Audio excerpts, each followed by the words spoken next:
Just before 6 o'clock on the morning of Thursday, the 2nd of August 1900, a message reached Tottenham Police Station. It was brief, it was stark, and it spoke of death. A man's body had been found inside the home of a remote farmhouse known as Higher Ridge Farm at Holcombe Brook. He was lying where he had fallen, covered in blood.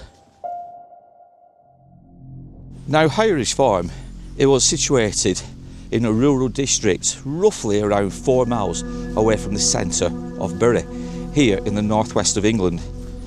And we're going to make our way to that former location, where we're going to retell the story of a murder, or was it, that occurred, as we touched upon, back in 1900.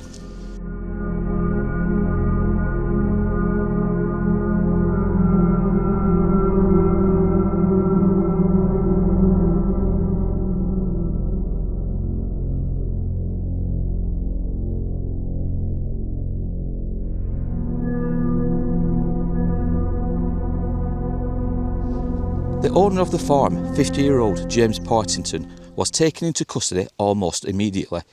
He was disabled.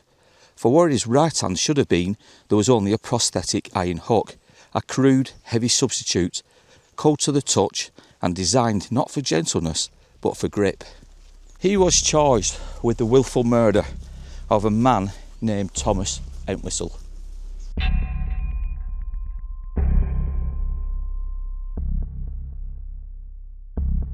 It was on Wednesday, the 1st of August 1900, when James Partington and his friend Thomas Entwistle, they spent quite a few hours in a local pub called the Hare and Hounds near Holcombe.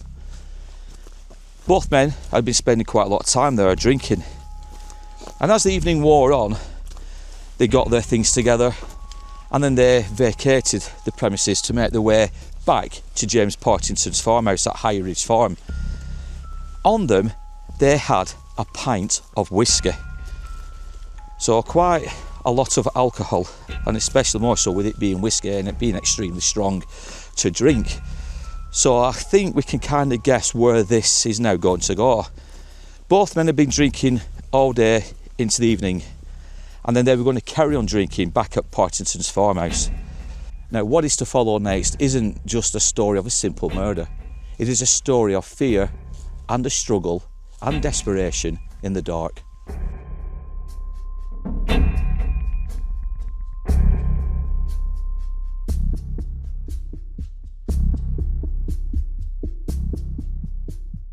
So what you're looking at now are the ruins of Higher Ridge Farm, and it is here where all those years ago, back in 1900, it's here where obviously an event took place with the sad loss of life. Thomas Entwistle, his body was discovered by the police and obviously by other witnesses, laying somewhere inside this farmhouse. We're not sure where the layouts would have been, but his body was found towards the foot of the stairs leading up to the upper rooms. From all accounts, the walls were smeared in blood, and the beating Thomas Entwistle had taken was extremely severe and brutal. Obviously, he lost his life. But these are for certain, for sure, these are the ruins of that farm, Higher Ridge Farm, here on the moorland of Holcombe. And it is quite a desolate place. The newspaper articles at the time state that the farmhouse itself is located in an isolated region of these moors, and just having a look around us, you get exactly that feeling.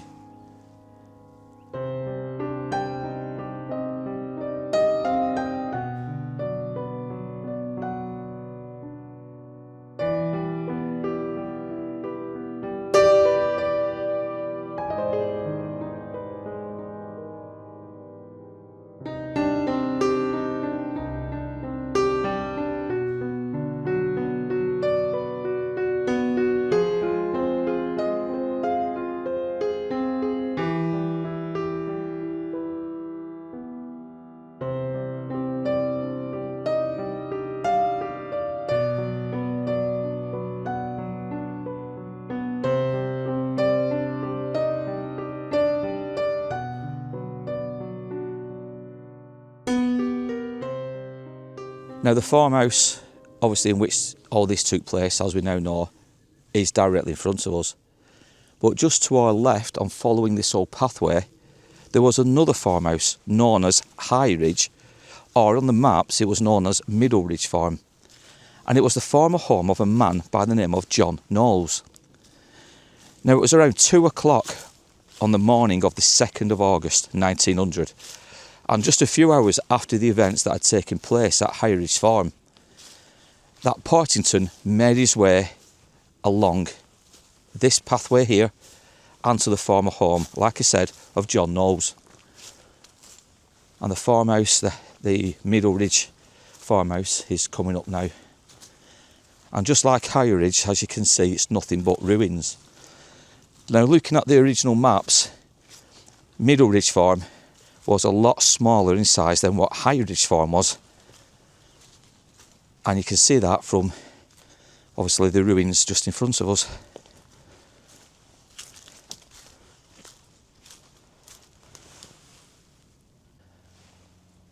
When Partington arrived at John Knowles' house, he may well have walked through these gate posts here. He may have come over the brow of the hill, just there, the ridge of the hill, followed the path round and came through these exact same gate posts. We'll never know, of course. But as he made his way into John Knowles' farmhouse, John Knowles at this time was fast asleep. He was tucked up and he was cosy in his own warm bed.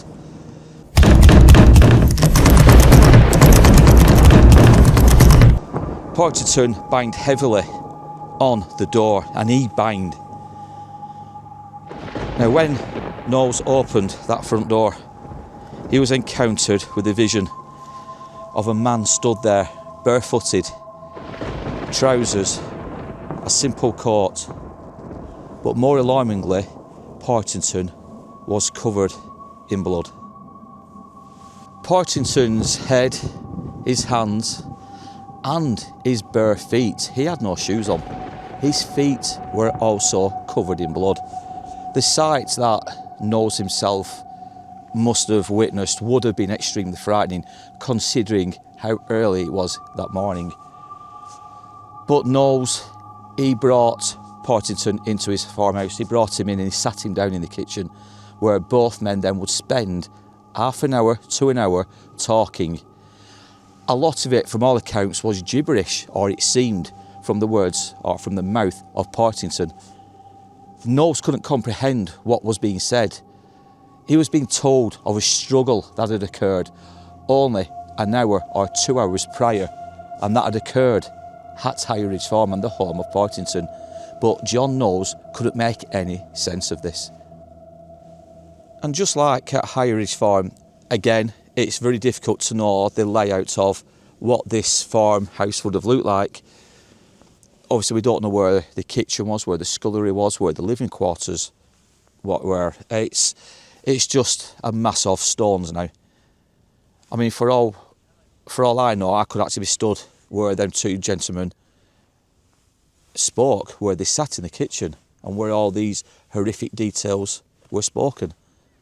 But these are the ruins of Middle Ridge Farm and the home of John Knowles. Now, as the two men spoke about what had transpired over at High Ridge Farm, Partington told John Knowles that he had been shouting and screaming for the best part of an hour shortly after the attack on Thomas Entwistle. But John Knowles hadn't heard anything. He hadn't heard any screaming, nothing. And this is why Partington made the short walk from his own home here to Middle Ridge Farm. And this is when he then banged heavily on the door itself. The story Partington told John Knowles was that a man had come into his house claiming to be Thomas Entwistle. But Partington said he did not believe him, and in the dark he said he thought the man was going to rob him. There had been a struggle, a violent one, and the two men had fallen down the staircase together. Partington told Knowles that he believed the man was dead, or that if he was not dead, then he was pretending to be. The two men stayed together for the next 30 minutes to an hour, speaking in low, uninterrupted murmurs. Beyond the brutal act that had already taken place inside Partington's farmhouse, whatever else was said between them has been swallowed by time, leaving only dark conjecture about the thoughts, half-confessions and moral reckonings that may have surfaced as the night wore on. As dawn finally broke, John Knowles left Partington here in his own home, and he left to try to fetch help, and this time he went down to a lower ridge farm and the former home of Mr. Henry Livesey.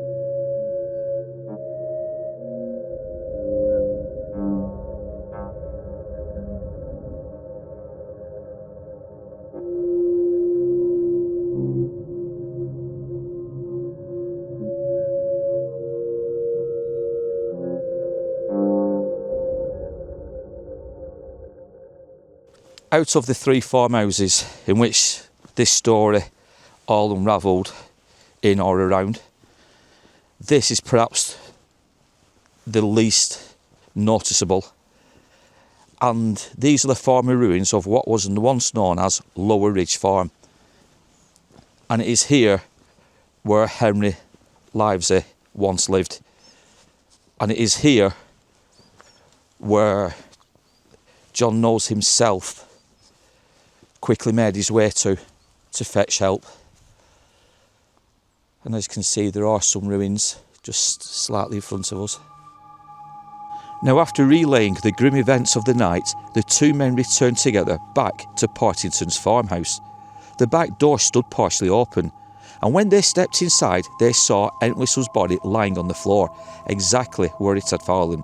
They did not go upstairs. Now, shaken by what they had seen and fully aware that the night could no longer be contained, both men then went to inform the police over in nearby Tottington.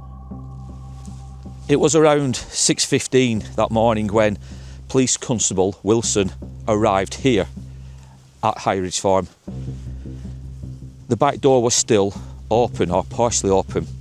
Making his way into the farmhouse, he soon found the lifeless body of Thomas Entwistle lying on the floor at the foot of the stairs. He was dressed only in his shirt. His face was swollen beyond recognition. His head was badly injured. Blood had pooled beneath him and streaked the walls and floor around where he lay, and the room smelled of violence. There was a door between the living room and the scullery, and this door was hanging on by one hinge, the other hinge having been broken. Upstairs, Constable Wilson found James Partington asleep in his bed. When Police Constable Wilson woke Partington from his sleep, the first words that came out of Partington's mouth were, "It's a serious affair." Them were the words he said. And as Partington began to get himself out of bed and then obviously began to dress himself, the 2 men were still talking. But Partington only gave away certain details about the night and what had occurred. But he stuck to the same story he had told John Knowles only an hour or so previously, in that he believed that the person who was in his bedroom prior to the events kicking off, he believed it was an intruder, somebody who was set to rob him. The story Partington told Police Constable Wilson was one that was quite confusing at first. And he had told the officer that he had been dragged from his own bed by this intruder. They had fought upstairs and then fallen down the stairs, and that once downstairs he had struck this stranger, this unknown character, whilst on the floor with his stump.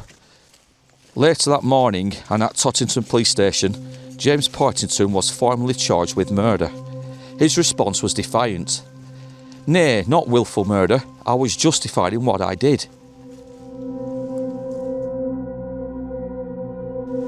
Further inquiries would later reveal that Partington had once lived in Chesham with his wife and family before losing his right arm in an accident. He had come to High Ridge Farm alone, isolated, while his family remained elsewhere. Thomas Entwistle, on the other hand, was 50 years old, a farm labourer and by all accounts Partington's oldest friend. The inquest into Entwistle's death was held on Friday the 3rd of August 1900 inside the Hare and Hounds Inn, the same public house where both men had spent their final hours together. As the legal proceedings commenced, Entwistle's body still lay within Higher Ridge Farm, untouched and unmoved, fixed in the precise position in which it had been discovered. The farmhouse itself was locked tight.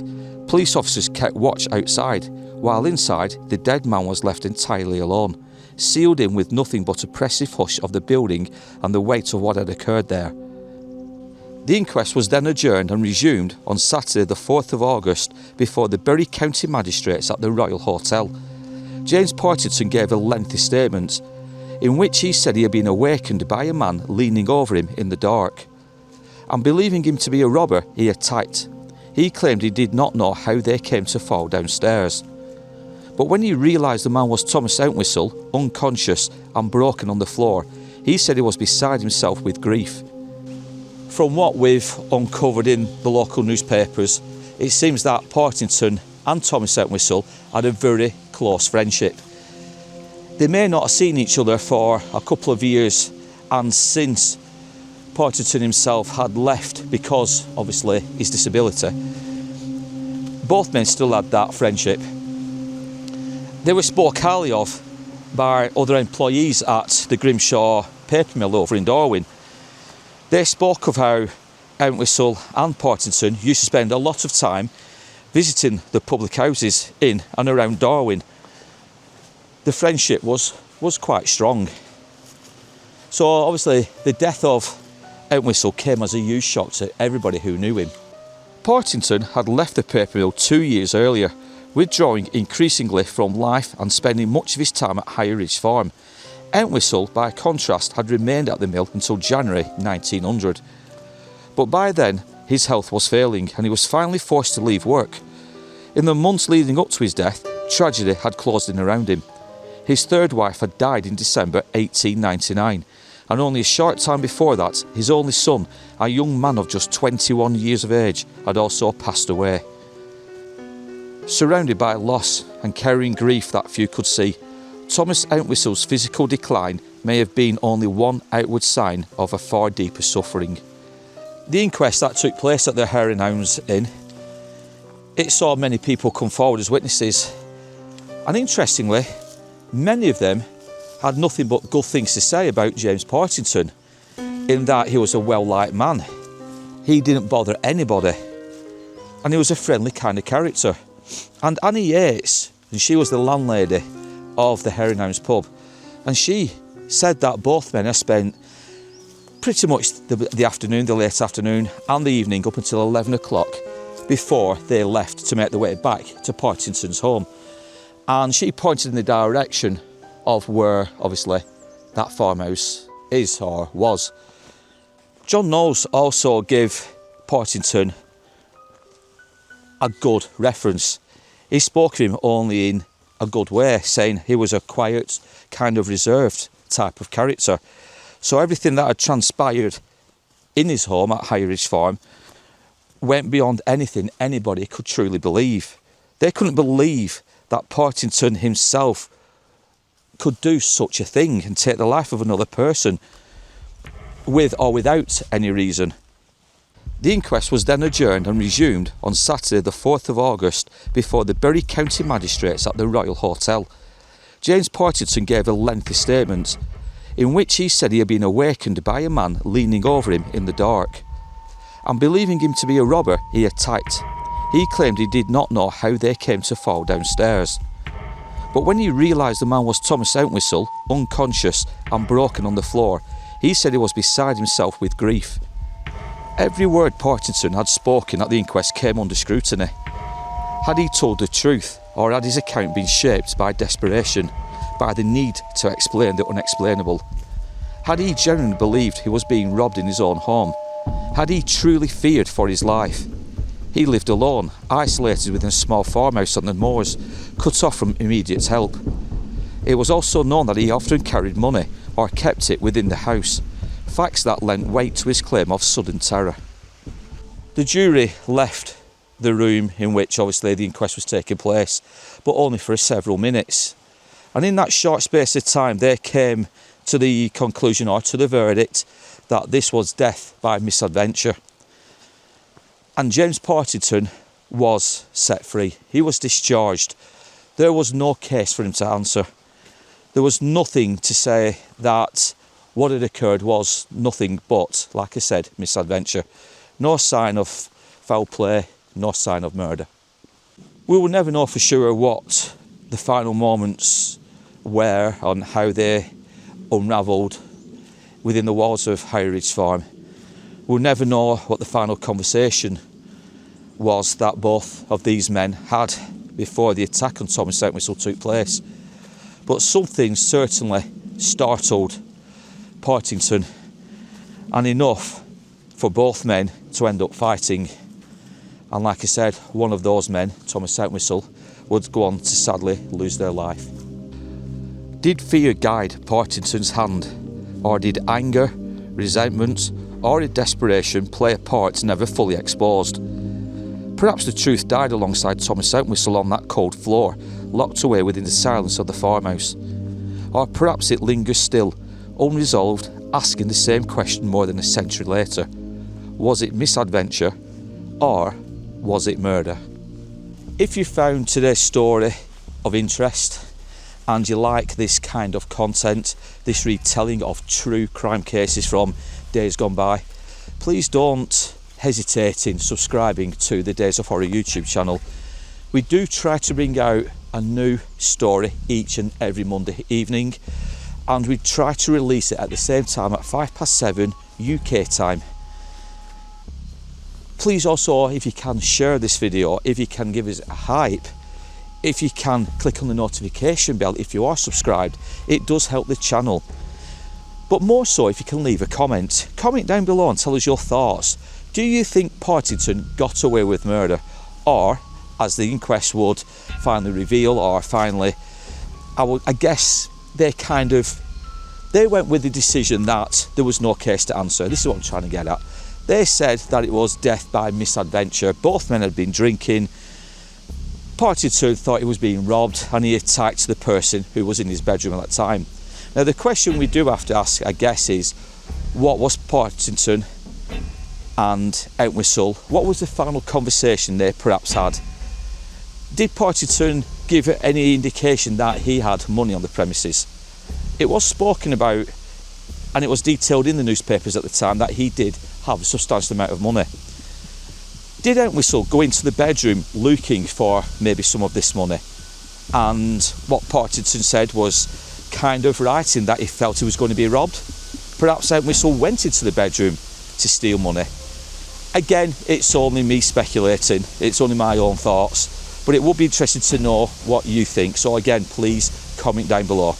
But if you could do the things I've just suggested, if you could subscribe, if you could click on the notification bell, if you could share the video, and if you could hype it, we would really appreciate it. But like I always say at the end of most videos, I want you to stay safe, stay curious, and we'll be back soon with more tales from our dark, but at times deeply unsettling past.